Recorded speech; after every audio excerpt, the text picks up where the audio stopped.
గెలుపోటములు ముఖ్యం అవుతాయి చాలా నియోజకవర్గాలు. ఎందుకంటే మెజారిటీని కన్నా గెలవడం ముఖ్యం అని భావించే నియోజకవర్గాలు చాలా ఎక్కువగా ఉంటాయి. సరే, కొన్ని అంటే ఇంత మెజారిటీ రావాలి పోయినసారికి అన్నా ఇప్పుడు పెంచుకుంటూ పోవాలనేది కొంతమందిలో ఉండొచ్చేమో, కానీ గెలుపు అనేది ముఖ్యం. మీరు మెజారిటీతో సహా ఇస్తున్నారు కాబట్టి మీరు అందులో చెప్తున్నారు 5000 అటు ఇటుగా అవ్వచ్చేమో అని. మొత్తానికైతే ఆ నంబర్ కాస్త అలా ఉంటే మాత్రం కూటమి అధికారంలోకి వస్తుంది అంటే ఇప్పటివరకు మ్యాక్సిమం చెప్పిన సర్వేలన్నీ కూడా అదే ఉన్నాయి. ఏది ఇండియా టుడే నుంచి చెప్పిన సర్వే కావచ్చు, దగ్గరగా ప్రతి జాతీయ సంస్థలు చేసిన సర్వేలో కూడా కూటమి అధికారంలోకి వస్తుందని ఇచ్చారు. కొన్ని సంస్థలు కూటమికి 150 పైగా వచ్చే ఛాన్స్ ఉందని కూడా ఇచ్చినవి ఉన్నాయి.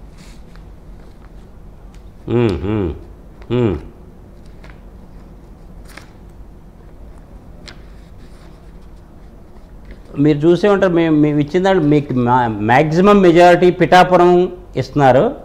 పిఠాపురం కాదు, పులివెందుల 59,842, 59,842 ఇస్తారు పులివెందులకి. తర్వాత పిఠాపురంకి 52,488 ఇచ్చారు. కానీ ఇక్కడ ఎక్స్పెక్టేషన్ అంటే ఒక 59,000-60,000 కూడా రావచ్చు. పాలకుల్లో ఒక 51,440 ఇచ్చారు వీళ్ళు మెజారిటీ. సరే, మోస్ట్లీ 5,000 ప్లస్. ప్రస్తుతం మెజారిటీ గురించి మనం తర్వాత డిస్కస్ చేద్దాం. ఒక అంశం ఏంటంటే ఏ ఫ్యాక్టర్స్ పనిచేశాయనేది మాట్లాడుకుందాం.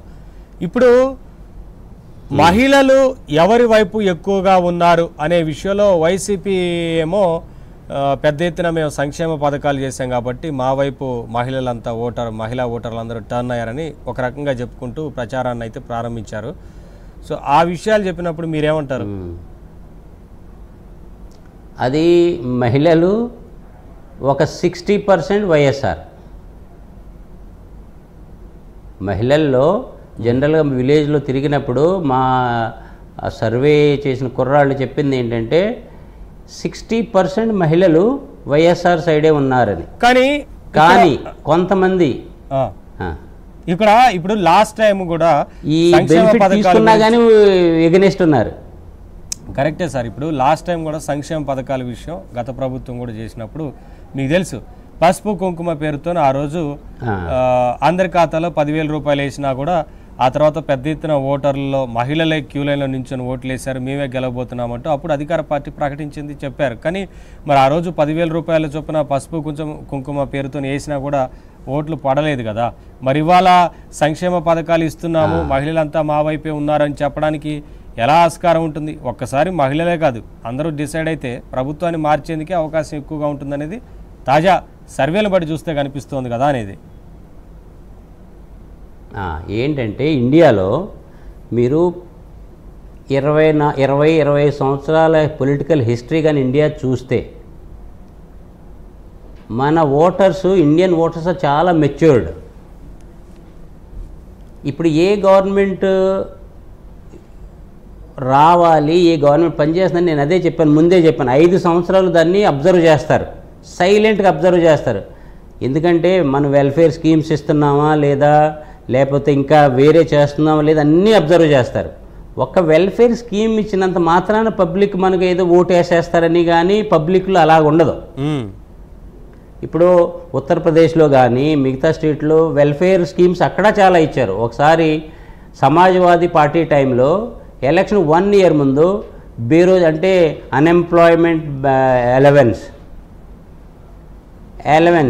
ఇంకా ఫ్రీ ల్యాప్టాప్స్, ఇంకెన్నో చాలా స్కీములు ఇచ్చారు. కానీ పబ్లిక్ అవన్నీ చూస్తారు. లాస్ట్ 1 yearలో మనం ఏ స్కీమ్ ఇచ్చినా కానీ ఇప్పుడు పనిచేయదు. అది పబ్లిక్ అనేది ఓవరాల్ చూస్తారు. మనకి ఒక్క స్కీమే కాదు, నా అనుభవం ప్రకారం నేను చెప్తున్నాను, ప్రజలు ముందు చూస్తారు ఏంటంటే whether justice is done or not, అంటే వాళ్ళకి న్యాయం జరుగుతుందా లేదా, ముందు అది చూస్తారు ఎవరైనా. తర్వాత డెవలప్మెంట్ స్కీమ్స్ చూస్తారు. ఇంకొకటి, ప్రజలు సురక్షంగా ఉన్నారా లేదా, మనకి ఒక sense of safety or sense of fear ఉండకూడదు మనుషుల్లో. నేను ఈ గవర్నమెంట్ కానీ ఏ గవర్నమెంట్ అని చెప్పట్లేదు, నేను ఓవరాల్ చెప్పేది ఏంటంటే ట్రాన్స్పరెన్సీ ఉండాలి. ఇంకోటి, మనం ప్రతి స్టేట్లో చూస్తున్నాం ఏంటది కాలిబాట నడుస్తారు కదా, ఏమంటారు దాన్ని మర్చిపోతున్నాను నేను, ఇప్పుడు తిరుగుతారు కదా, ఇప్పుడు పాదయాత్ర చేస్తారు కదా, ప్రతి స్టేట్లో ప్రతి రోజు పాదయాత్ర చేస్తారు. పాదయాత్ర చేసినప్పుడు ఏంటి, ప్రజలు అనుకుంటారు మా నాయకుడు నా దగ్గరకు వస్తున్నాడు, నా సమస్యలు వింటున్నాడు, తర్వాత వెళ్ళి నా సమస్యలు తీరుస్తాడు, మళ్ళీ నన్ను వచ్చి కలుస్తాడు, నాతో ఎప్పుడు సంవాదం పెట్టిస్తాడు, నాతో ఎప్పుడు మధ్యలో మాట్లాడుతూ ఉంటాడని పబ్లిక్ ఎక్స్పెక్ట్ చేస్తారు.